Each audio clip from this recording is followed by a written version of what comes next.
तो बीआरएस के बारे में एक लाइन नोट करेंगे।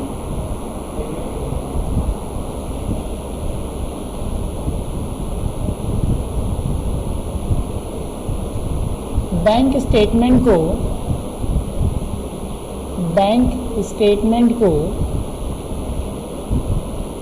बैंक की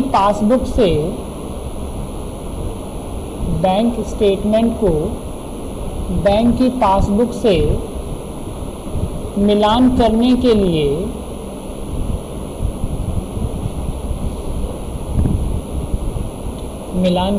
लिए इसे टैली प्राइम में यूज़ किया जाता है।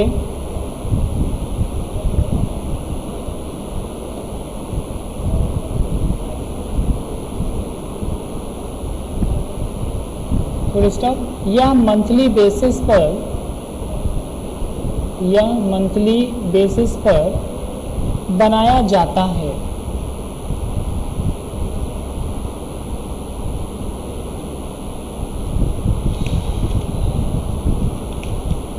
ठीक है, मतलब टैली का अगर एक यूनिक फीचर कहें वो आपका बीआरएस है। अगर आप एक अच्छे अकाउंटेंट बनना चाहते हो तो आपको ये बीआरएस आना चाहिए। आना नहीं, बिल्कुल आपको करना ही करना है। कहीं भी काम करोगे तो आपको बैंक स्टेटमेंट को हम मिलान करेंगे पासबुक से, तो उसके लिए भी बीआरएस आना चाहिए। तो कैसे करेंगे, कुछ क्वेश्चंस नोट कर लेते हैं।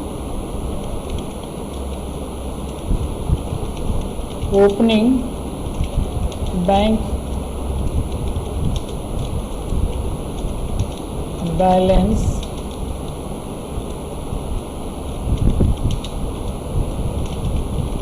Of ₹70,000 on 31 March 2023। Question number 2, on 1 April 2023 paid salary expenses by cheque of ₹5,000। Question number 3, on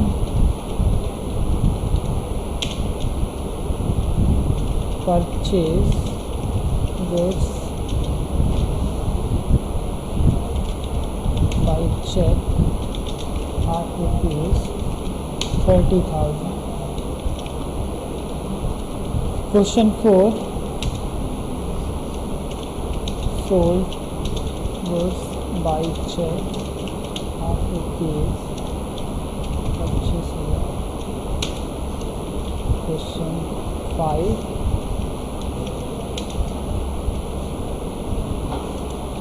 purchase paper and stationery by check of ₹1,000।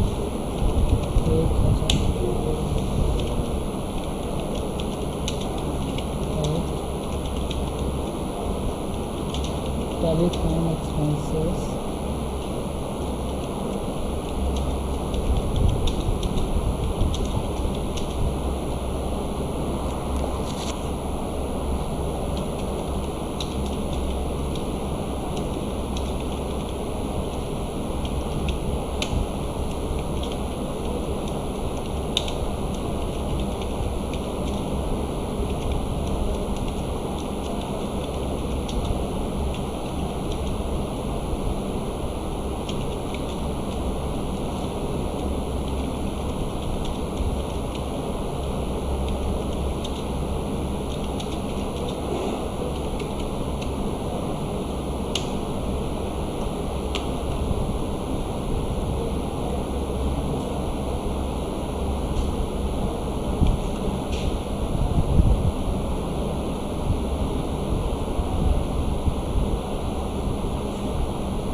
ये हमारे कुछ क्वेश्चंस हैं जो बैंक से रिलेटेड हैं। इसमें से कौन सा क्वेश्चन आप लोगों से नहीं हो पाएगा?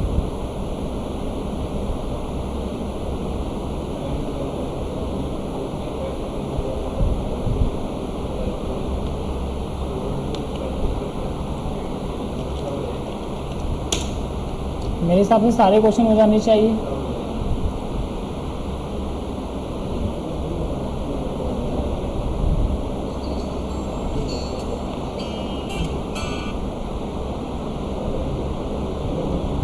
हेलो, हाँ हाँ, क्या चाहिए? ठीक,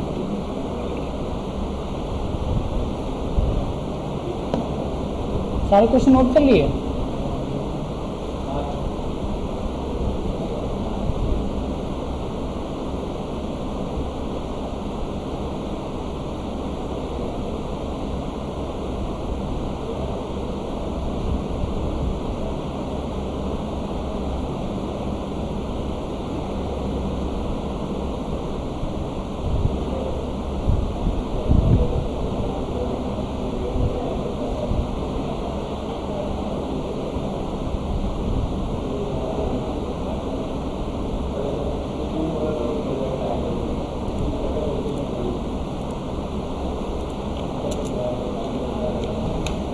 ठीक है।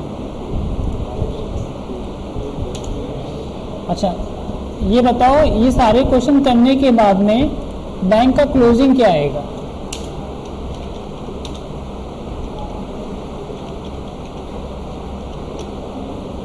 बताओ, बैंक का क्लोजिंग क्या आएगा? हमने पहले क्वेश्चन में कहा कि हमारा बैंक में जो पैसा जमा है वो कितना जमा है? 70,000।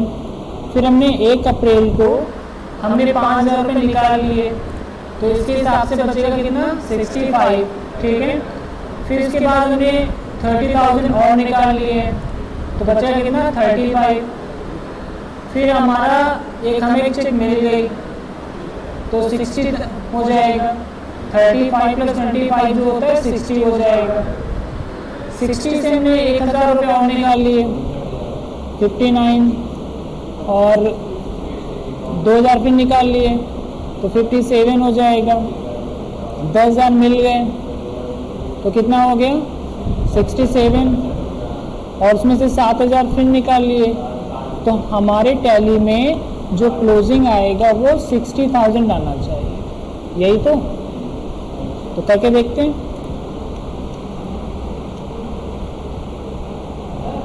हाँ, क्या चीज़? आप पूछो। हाँ,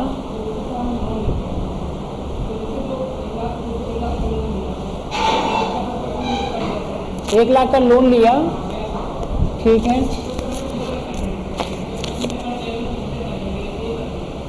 तुमने 1 लाख का लोन लिया, ठीक है। हाँ,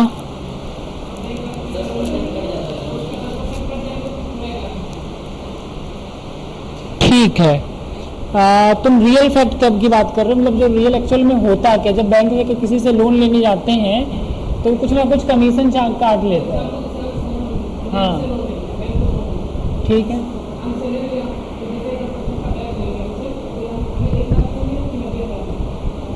ठीक है, चलो ये भी क्वेश्चन कर लेते हैं पहले।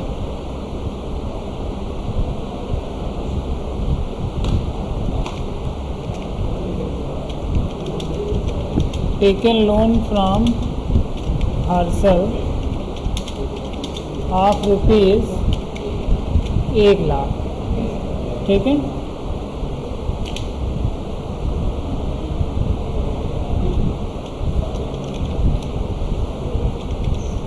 इंक्लूडेड इन बैंक चार्जेस,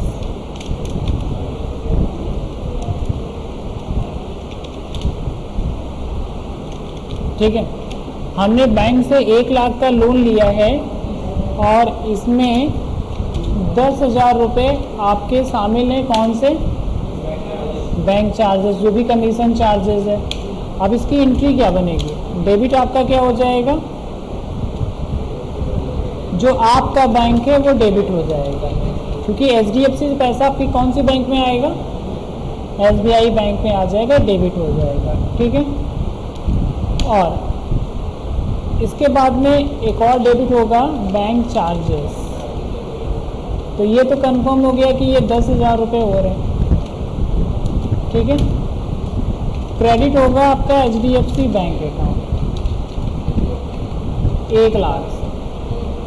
तो आपको पैसा मिला कितना एक्चुअल में, 90,000। ठीक है, और यहाँ पर बैंक को आपने क्रेडिट किया है तो ब्याज तो आपको 1 लाख पर देना है। ठीक है, मेरा चाहे जितना कम क्यों ना हो पर आपको ब्याज जो देना है 1 लाख, क्योंकि पार्टी जो क्रेडिट हो रही है वो 1 लाख से हो रही है और ये आपका एज ए एक्सपेंसेस हो जाएगा। हाँ, 10 काट लिए तो 90 आपके खाते में आ गया, पर ब्याज आपको 1 लाख पर देना है।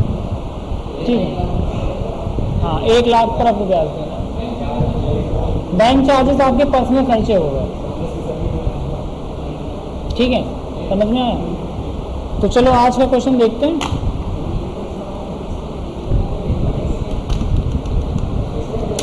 कंपनी का नाम रखा BRS। ठीक है,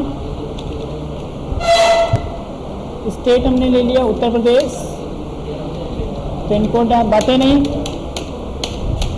तुम आगे देखो। आज के वर्क में कोई भी सेटिंग नहीं आपकी है तो नॉर्मल आप GST को नो कर दीजिएगा। पहले वाले क्वेश्चंस में आपको एक लेज़र बनाना है जिसका नाम रखना है कोई भी बैंक का लेज़र बना लीजिएगा और उसमें 70,000 डाल दीजिएगा। तो हम लोग यहाँ पर क्रिएट करेंगे लेज़र जैसे SBI बैंक। ठीक है, और चूँकि हमारे टैली में लाइसेंस शो कर रहा है इसलिए कुछ डिटेल हमारी में ज़्यादा आएंगी, आप में कम आए तो उनको इग्नोर कर देना। तो हमने बैंक का नाम ले लिया SBI बैंक। ठीक है, आपसे अकाउंट नंबर मांग रहा है, आप कोई भी अकाउंट नंबर डाल दीजिएगा 16 डिजिट या 14 डिजिट का। उसके बाद में आपको डालना है IFSC कोड। ये कितने डिजिट का होता है बताओ, ये कितने डिजिट का होता है? ये 11 डिजिट का होता है। ठीक है, इसके बाद में ये आपका लिख के आ रहा है स्विफ्ट कोड। तो जैसे हमारे इंडिया में आपका बैंक कहाँ पे स्थित है और किस कंपनी की है वो उसके हम IFSC कोड से पता कर लेते हैं। जैसे यहाँ पे SBIN लिखा है, इसका मतलब हमारा स्टेट बैंक ऑफ इंडिया हो गया। HDFC का भी सिमिलर इसी तरह से बनेगा।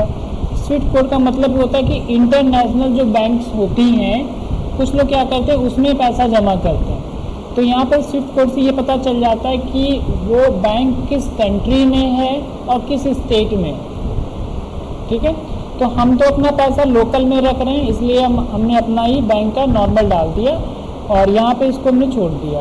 इसके बाद में बैंक का नाम, ये चीज़ आपकी टैली पे नहीं आएगा, तो फिलहाल हमारे में आ रहा है तो हमने यहाँ पे अपना सेलेक्ट कर लिया स्टेट बैंक ऑफ इंडिया। हाँ, इसको यहाँ पे नॉट अप्लीकेबल लगा देना, नॉट अप्लीकेबल। ब्रांच डाल दिया हमने लखीम, इतना कर लेंगे, हो गया। एक गलती मेरे से ये हो गई कि इसमें बैलेंस तो डाला ही नहीं था और यहाँ पे हमने डाल दिया 70,000। ठीक है, इसके बाद हम वाउचर में आ जाते हैं और पहला क्वेश्चन करते हैं। ये हमारा सैलरी का भुगतान किया है चेक से, तो पेमेंट वाउचर की एंट्री है। आप लोग सैलरी एक्सपेंसेस का लेज़र बना लेंगे इंडायरेक्ट एक्सपेंसेस में, और 5,000 रुपये का हमने भुगतान कर दिया। बैंक का भुगतान किया SBI बैंक से। ठीक है,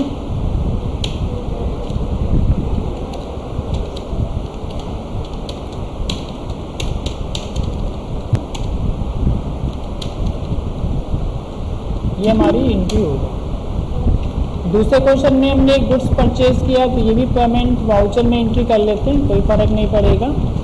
परचेज अकाउंट का एक लेज़र बना लिया। परचेज अकाउंट में 30,000 का हमने माल खरीद लिया SBI बैंक से, ये भी एंट्री हो गई। चौथे क्वेश्चन में माल बेचा है तो रिसीव वाउचर लगा लेते, क्रेडिट कर लेते हैं सेल्स अकाउंट और सेल्स का लेज़र सेल्स अकाउंट में जाएगा। माल बेचा है 25,000 का और ये पैसा मिला है बैंक से, ठीक है। पांचवें क्वेश्चन में पेपर एंड स्टेशनरी की एंट्री करनी है तो आपने यहाँ पर पेपर एंड स्टेशनरी एक्सपेंसेस और ये अंडर क्या जाएगा, इनडायरेक्ट एक्सपेंसेस, ठीक है। शायद 1,000 का है और SBI बैंक ले लिया और ये एंट्री हो गई। इसके बाद में टेलीफोन का भुगतान किया है, telephone bill expenses, indirect expenses 2,000 रुपये शायद SBI बैंक अकाउंट, ये हो गया।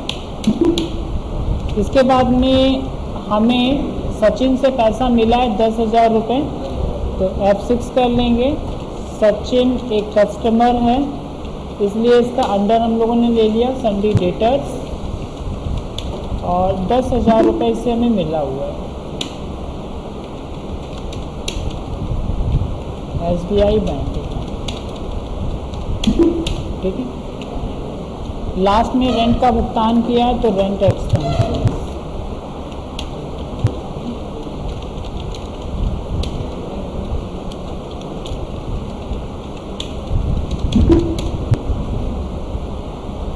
$7,000 का भुगतान किया, ठीक है। और हम मान लेते हैं कि आज की जो तारीख है वो हमारी 30 अप्रैल है और 30 अप्रैल को हमारा बैंक का जो बैलेंस दिख रहा है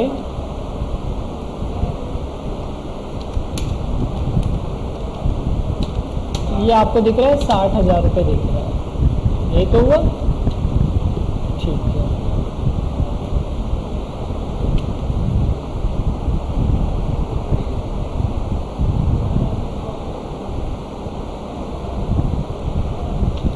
तो जो हमारा टैली में बैलेंस दिख रहा है वो कितना दिख रहा है, तो इसी दिन 30 अप्रैल को हमारे SBI बैंक अकाउंट में 60,000 रुपये होने चाहिए, यही तो हुआ, ठीक है। पर जब हम बैंक से स्टेटमेंट मंगाते हैं ऑनलाइन या ऑफलाइन तो वहाँ पर पैसा दिख रहा है 55,000, समझ में आया, ये बात समझ में आ रही है। हमारे अकाउंट में कितना पैसा दिख रहा है 60,000 और जब बैंक से स्टेटमेंट लेके आए तो दिखेगा 55,000 और ये डिफरेंस केवल एक मंथ का नहीं है, ये हर मंथ डिफरेंस मिलेगा। तो हर मंथ में इस डिफरेंस को दूर करने के लिए हमें बनाना होता है BRS। BRS का पर्पस समझ में आया कि आप अपने टैली का बैलेंस आप अपने पासबुक से मिलान कर रहे हो और मिलान करते समय जो एरर्स हैं उनको आप देखते हो कि कौन कौन सी एरर्स हैं, ठीक है। तो आपने 30 अप्रैल तक एंट्री की, उसके बाद आपने बैंक से स्टेटमेंट मंगाया, ठीक है। तो ये हमारा बैंक का स्टेटमेंट है,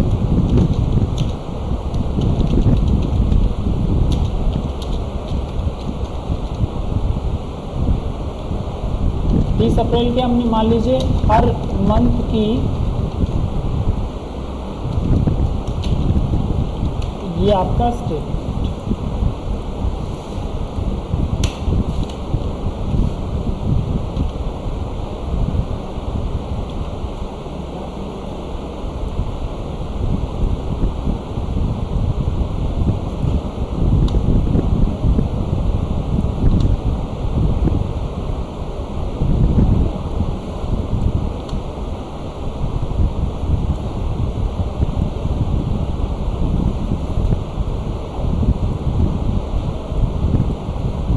तो ये आपने बैंक से स्टेटमेंट लेके आए, ठीक है।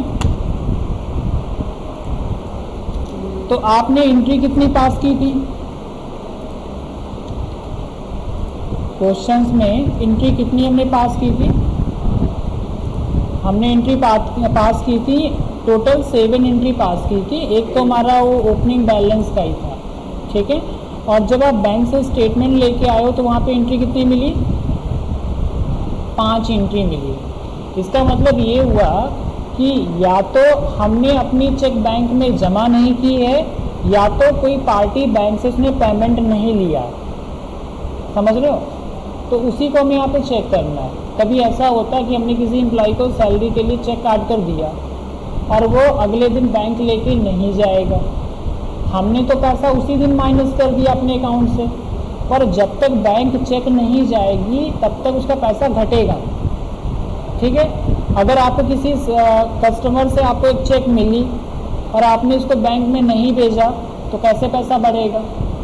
हमने उसकी एंट्री अपने में कर ली है, तो ये एरर्स होती हैं। तो इन एरर्स को दूर कैसे करेंगे?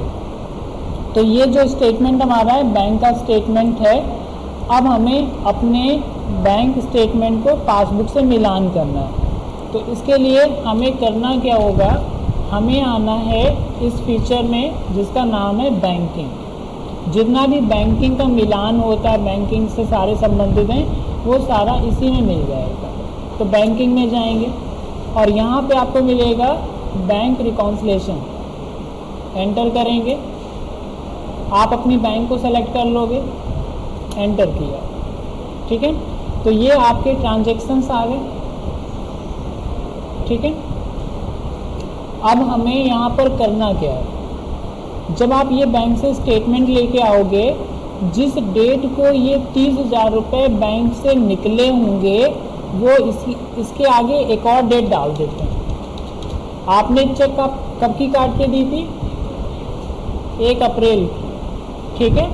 और बैंक से पैसा मान लीजिए ये 5 अप्रैल को कम पड़ रहा, ठीक है। तो आपने चेक काट के 1 अप्रैल को दी थी और बैंक ने इसका पैसा जो दिया है वो 5 अप्रैल को दिया है। तो हमें इस डेट को देखना है और इसके अमाउंट को देखना है। तो हम मान लेते हैं कि यहाँ पर ये डेट जो है वो 2 अप्रैल है, ठीक है। अमाउंट कितना है? तो आप अपने स्टेटमेंट में देखो कोई 30,000 का अमाउंट है, और जिस दिन बैंक ने इसका पेमेंट किया है वो डेट यहाँ पर डाल दो, ठीक है। तो ये हमारा जो ये एंट्री थी बैंक की, हमारी टैली से मिलान हो गई। मतलब ये एंट्री वहाँ पर भी है और ये एंट्री यहाँ पर भी है। इस तरह से दूसरा देखते हैं, ये आपका 25,000 का, तो 25,000 की एंट्री आपकी ये है। तो जो भी बैंक की डेट है वो डेट डाल देंगे। हम यहाँ पे तो 15 अप्रैल डाल सकते हैं, पर लैब में आप लोग 15 अप्रैल नहीं डाल पाओगे क्योंकि यहाँ पर भी डेट चेंज हो जाएगी। तो इसलिए हम सारे जो ट्रांजेक्शन्स हैं वो 2 अप्रैल में एक्सेप्ट कर रहे हैं।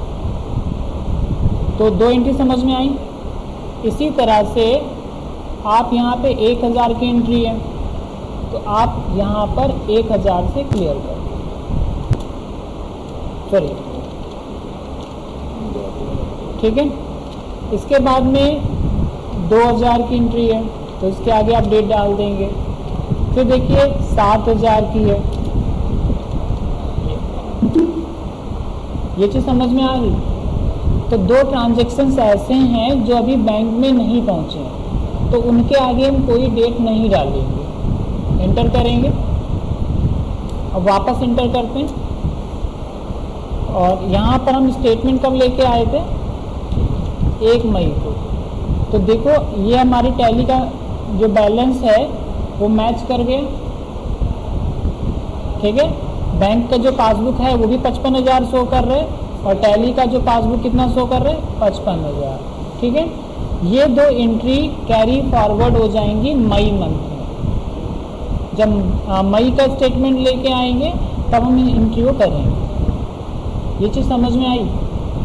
बस आपको यही करना है, आप पूरे महीने एंट्री पास करो, फिर बैंक से स्टेटमेंट लेके आओ और यहाँ पर इसको क्लियर करो, ठीक है। तो ये चीज़ समझ में आया। अच्छा, इसी के आगे हम लोग कुछ क्वेश्चंस और बढ़ाते हैं।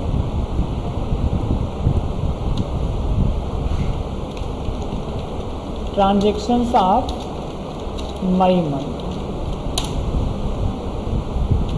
पहला क्वेश्चन जो है आपका, paid salary expenses of ₹2000 by cheque. Question number 2, paid rent expenses by cheque of ₹10,000। ठीक है। Received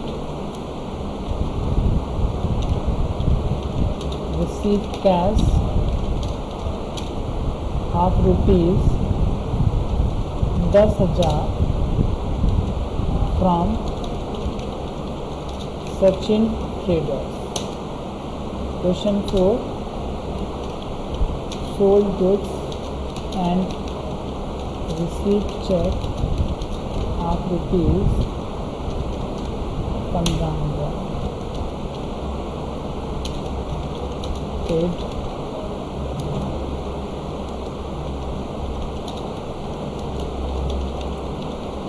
telephone expenses by cheque of ₹2,000। तो ये हमारे 5 क्वेश्चंस हैं। अब आप लोग बताइए आपका क्लोजिंग कितना निकल के आएगा, बैंक का क्लोजिंग कितने का होगा।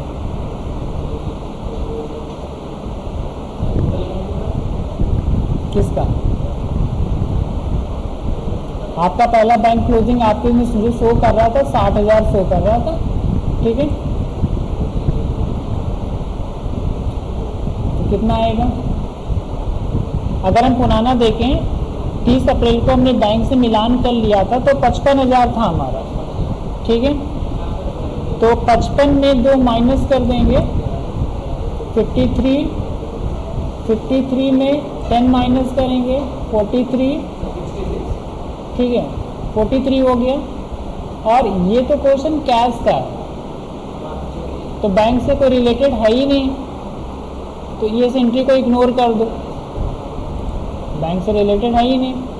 अब 43 में आपको 15,000 मिले, 58 हो गया, और 58 में फिर आप माइनस कर दोगे, तो आपके हिसाब से 56 आपका बैंक का होना चाहिए, यही तो। ठीक है, 56,000 होना चाहिए। तो हम लोग फिर से टैली पे एंट्री पास करते हैं।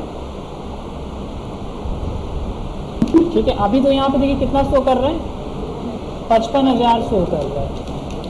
तो हम लोग वाउचर में आ जाएंगे, डेट चेंज कर लेंगे,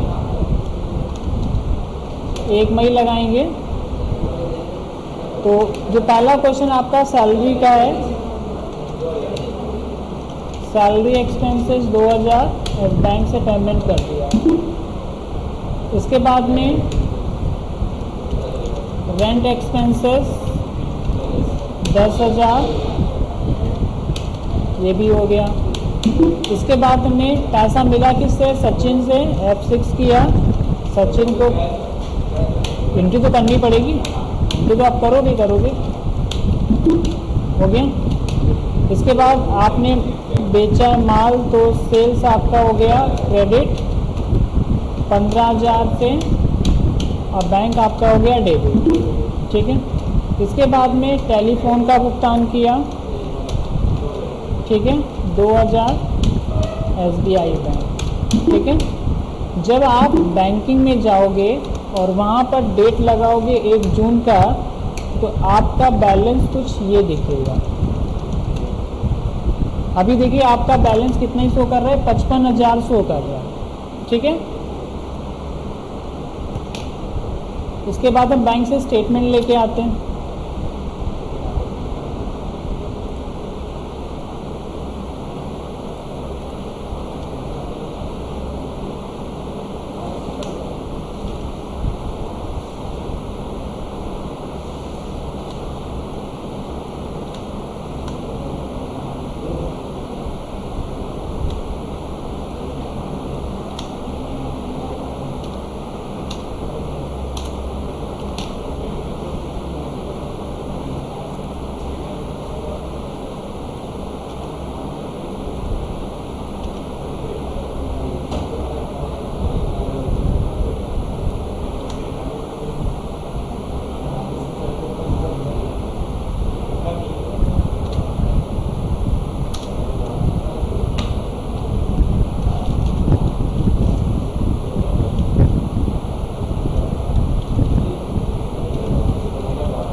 जब बैंक से स्टेटमेंट लेके आए तो आपको बैंक का स्टेटमेंट ये मिल रहा है,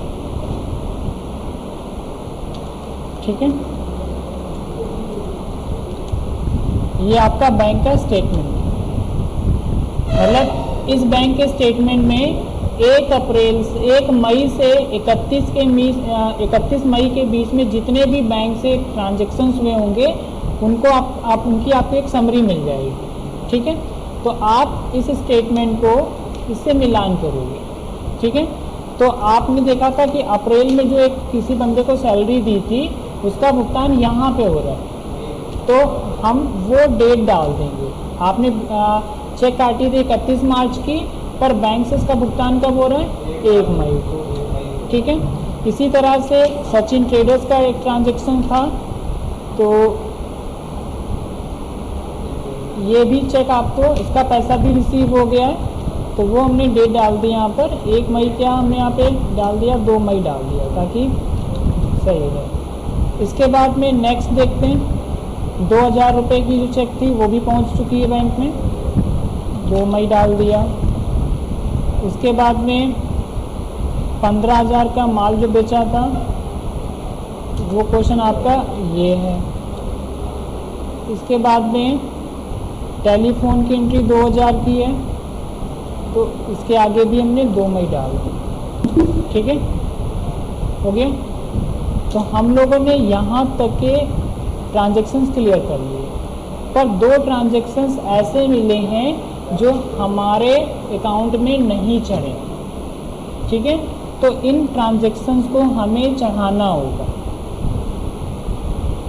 क्योंकि बैंक आपको बता के आपके खाते से पैसा नहीं काटेगी, ये पता आपको तब चलेगा जब आप बैंक का स्टेटमेंट लेके आओ, ठीक है। इसी तरह से बैंक ने आपको ब्याज दिया है तो ब्याज का भी आपको एंट्री करनी है। तो ये दोनों जो एंट्री हम लोग करेंगे वो किस वाउचर में करेंगे, ज़रा ये बताओ। ये दोनों क्वेश्चन जर्नल में होंगे, जर्नल के वाउचर में एडजस्टमेंट में होंगे।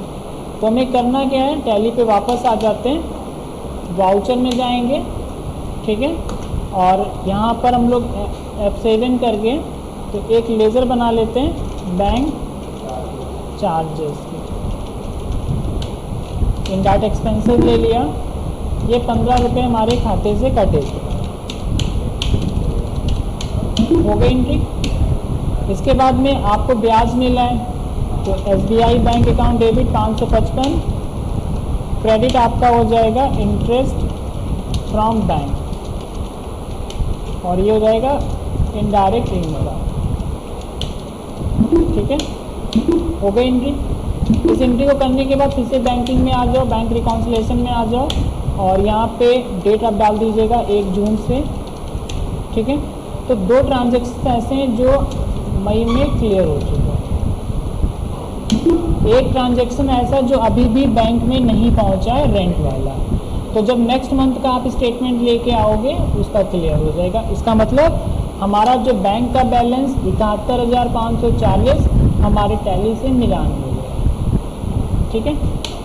ये चीज़ समझ में आई। ये वर्क आपको सबसे हैवी काम मिलेगा, क्योंकि बैंक के कम से कम 200-300 ट्रांजैक्शन पर मंथ में होते हैं, ठीक है। और हमें करना क्या है, वो डेट देखनी है और डेट यहाँ पे फिल करनी है, ठीक है।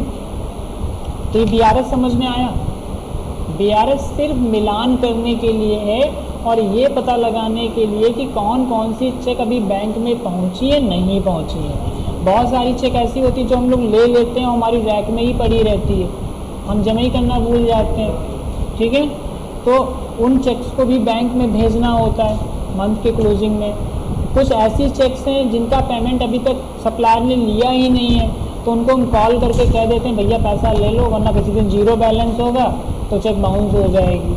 तो ये चीज़ें हमें करनी होती हैं, ठीक है। ये समझ में आ गया, चलो BRS समझ में आ गया। इसके बाद नेक्स्ट टॉपिक पढ़ते हैं, चेक प्रिंटिंग। हम लोग सीखेंगे चेक कैसे प्रिंट करते हैं। अभी क्या होता है, मान लीजिए मैं किसी बंदे को कोई चेक देनी है तो पहले आपको मैं चेक के बारे में बता देता हूँ। कुछ चेक का हमारा लेआउट कुछ इस तरह से होता है, ठीक है। और यहाँ पर पे लिखा होता है, किसको पे कर रहे हैं। फिर यहाँ पे शब्दों में लिखने को कहता है, यहाँ पे वर्ड्स में लिखने, अंकों में, डिजिट में लिखने को कहता है, यहाँ पे साइन होते हैं। तो अगर हमें किसी को एक चेक काटनी है तो ये चेक हमें भरनी होती है। भरने के बाद में जो भी मैनेजर है, मैनेजर के सिग्नेचर के लिए भेज देते हैं। अकाउंटेंट क्या करता है, उस चेक में अमाउंट किस पार्टी को करना है वो फिल करता है, फिर आगे के नेक्स्ट टेबल पर वो भेज दी जाती है। जो वहाँ का मैनेजर उसके ऊपर साइन कर देता है, देन वो आगे भेज दी जाती है। तो हम ये चाहते हैं कि जो हमारे पास ब्लैंक चेक है उसमें हाथ से ना भरें। जैसे हम एंट्री पास करें तुरंत उसका हम चेक लगाएं और उसके ऊपर वो अमाउंट प्रिंट कर लें, ठीक है। तो हम लोग यहाँ पर सीखेंगे कैसे चेक को प्रिंट करेंगे। दूसरी बात, हम चेक के बारे में समझते हैं। चेक हमारी दो टाइप की होती हैं। एक अकाउंट पेई चेक होती है, नाम सुना है अकाउंट पेई का? अकाउंट पेई का नाम सुना है?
ये हमारी कुछ चेक है। यहाँ पर अगर आप दो लाइनें खींच देते हो और इसमें अकाउंट पे ही लिख देते हो तो इसको क्रॉस चेक कहते हैं। इसका भुगतान, जैसे मान लीजिए मैं ए को 50,000 का भुगतान करना है, तो हमने क्या किया, इसमें ए का नाम डाला, 50,000 रुपये डाले, यहाँ पर शब्दों में भी डाल दिए, सिग्नेचर कर दिए और ये चेक हमने इसको दे दिया। तो ये चेक का भुगतान वो बैंक में जाकर नगद नहीं ले सकता। ये चेक पहले उसके खाते में जमा होगी, मतलब ये स्लिप बैंक में जमा करेगा, फिर बैंक 3-4 दिन के बाद इसका वो पेमेंट करेगा, ठीक है। तो इसको कहते हैं अकाउंट पेई चेक कहते हैं। और अगर यहाँ पर क्रॉस लाइनें नहीं बनी है, ठीक है, तो भले ही इसका नाम यहाँ पे कोई सचिन का नाम पड़ा हो, कोई थर्ड पार्टी बैंक में ले जाके इसका पेमेंट ले सकता है, ठीक है। तो अगर आप सिक्योरिटी चाहते हो कि जिस व्यक्ति को पैसा देना चाहते हो वही व्यक्ति पाए, तो यहाँ पर क्रॉस लाइनें खींचकर वो नाम डाल दीजिए, ठीक है। तो ये पैसा उसको मिल जाएगा।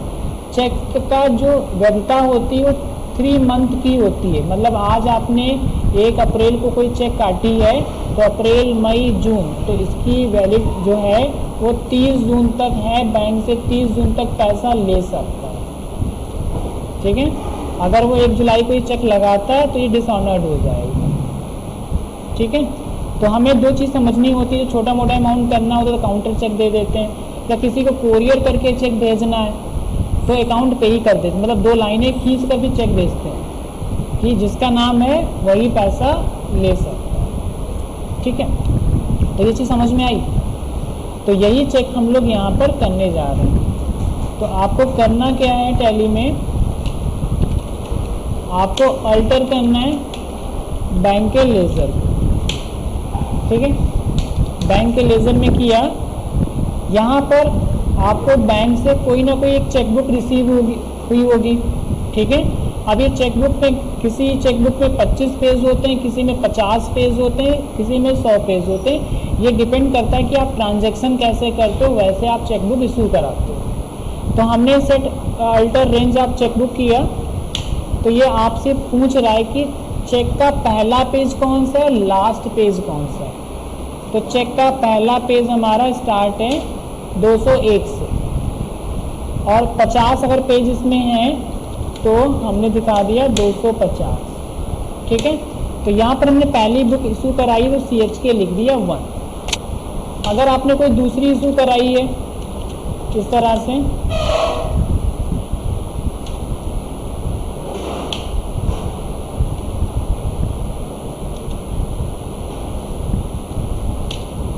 तो आप उसका भी, तो जितनी भी चेकबुक इशू कराते हैं वो यहाँ पर चढ़ाते रहते हैं, ठीक है। ये चीज़ समझ में आई। तो जो भी हमें बैंक से पेजेस मिले उनकी डिटेल हमने डाल दी। उसके बाद हमें सेकंड ऑप्शन यस करना है, इनेबल चेक प्रिंटिंग। तो इसको यस किया। Set alter cheque printing configuration, ठीक है। इसको यस करने के बाद में हमें यहाँ पर कुछ फॉर्मेट आ गया है। फॉर्मेट का मतलब कि आपके पास में किस तरह की चेकबुक है। तो ये फॉर्मेट आप देख लीजिएगा।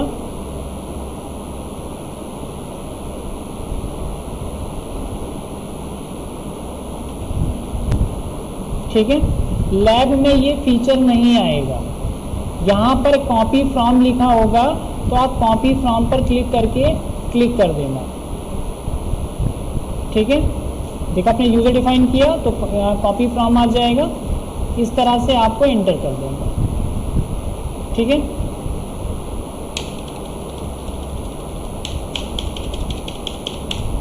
और ये देखिए हमारी कंपनी का नाम है और print company name on cheque. अगर आपकी चेकबुक में कंपनी का नाम नहीं प्रिंट है तो आप इस ऑप्शन को यस कर देना। अगर बैंक ही आपकी चेक के ऊपर कंपनी का नाम प्रिंट करके दे रहा है तो आप इसको नो कर देना, क्योंकि दो नाम एक साथ प्रिंट नहीं कर सकते, ठीक है। तो ये चीज़ समझ में आया। जैसे ये हमारी चेक थी, अभी आपको दिखा रहा हूँ, यहाँ पर कंपनी का नाम नहीं आ रहा, केवल सिग्नेचर लिख के आ रहा है। तो आप क्या करेंगे, उसको यस कर देंगे तो यहाँ पर वो नाम प्रिंट हो जाएगा, ठीक है। इसके बाद में आपकी चेक बुक के ऊपर कितने लोगों के सिग्नेचर होते हैं। तो अगर एक हो रहा है तो उस बंदे का नाम डाल दीजिए, जैसे अतुल शर्मा, और ये नाम हटा दीजिए।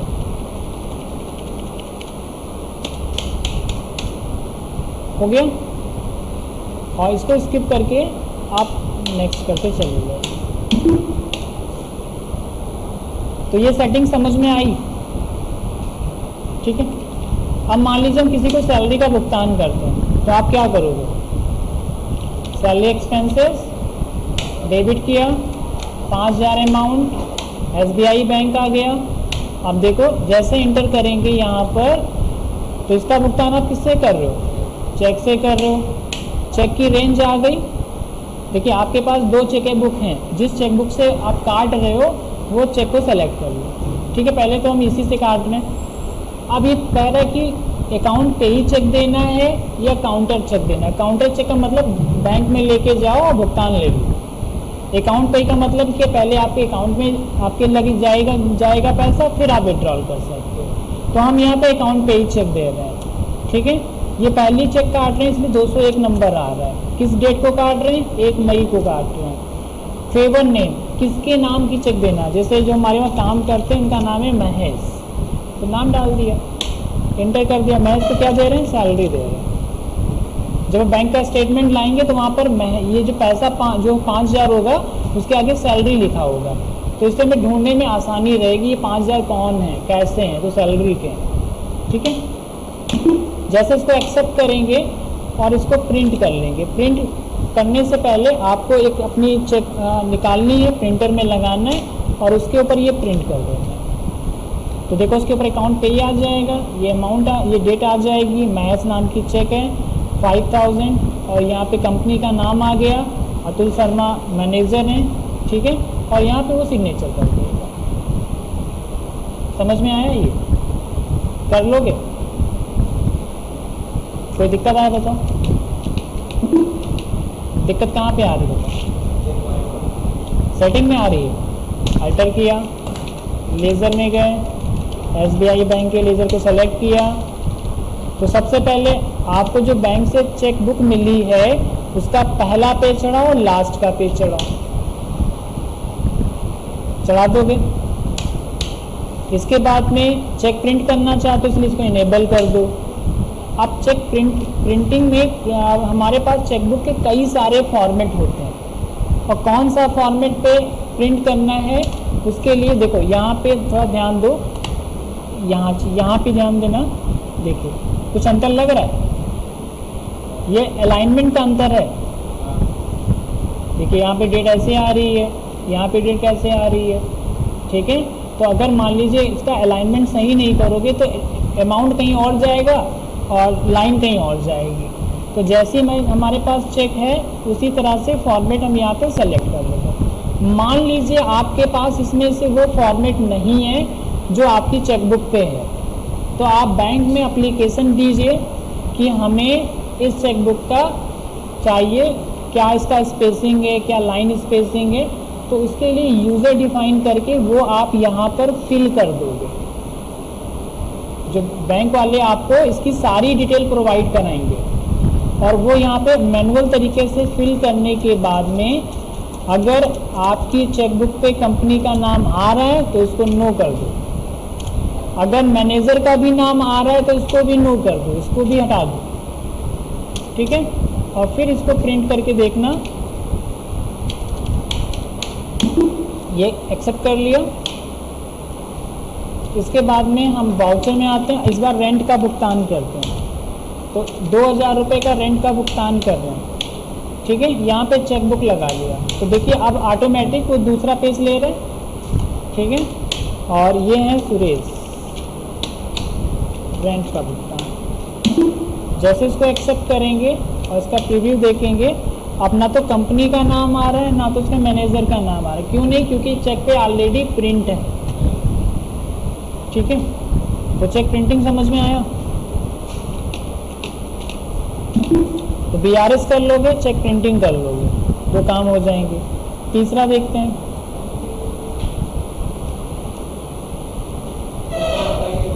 बस एक लाइन, एक छोटा सा प्रिंटिंग डिपॉजिट, सिर्फ 1 सेकेंड का है। अब हम लोग अगर पैसा बैंक में जमा करना होता है तो हम लोग क्या करते हैं? अभी मान लो आपको 10,000 रुपये अपने खाते में जमा करना, तो क्या करोगे? बैंक जाओगे, एक डिपॉजिट स्लिप लोगे, वहाँ पे उसको भरोगे 1 घंटा 15 मिनट, फिर उसको ले जाके काउंटर पे ले जाओगे। तो हम ये चाहते हैं कि ये जो प्रोसेस है वो घर से ही करके जाए, मतलब कंपनी से ही करके जाए, वहाँ पे जाएं सीधे लगा दें। तो उसके 2 तरीके होते हैं। एक तो जो हमारा स्टैंडर्ड तरीका ये है कि बैंक जाओ, वहाँ पे डिपॉजिट स्लिप की गड्डी ले आओ, उसकी बाइंडिंग करा लो, ठीक है, और उसको फिल कर लो, और जिसको भी पैसा देना हो पैसा दे दो, वो जो डिपॉजिट स्लिप दे दो, वो जाके जमा कर देगा। कंपनी वाले जो यही करते हैं मोस्टली, पर हमें इक्का दुक्का बार पैसा जमा करना होता है। तो 2 तरीके बचे, मतलब या तो बैंक में जाके स्लिप भरो या तो यहीं से भर के जाओ। तो हम ये तरीका हम यहाँ पे देख रहे हैं, ये भी तरीका वैलिड है, कोई गलत नहीं है। Deposit cash in SBI bank account of ₹5,000, तो 5,000 रुपये बैंक में जमा कर रहे हैं। तो इसकी एंट्री आप लोग कहाँ करोगे? कंट्रा वाउचर में करोगे, ठीक है। कंट्रा वाउचर में जाके हमने कैश को क्रेडिट कर दिया 5,000 से और डेबिट कर दिया SBI बैंक अकाउंट। ये समझ में आ रहा है? जब पैसा बैंक में जमा कर रहे हैं तो जो जो आपकी नोटें हैं उनके बारे में आप डिटेल चढ़ा दोगे।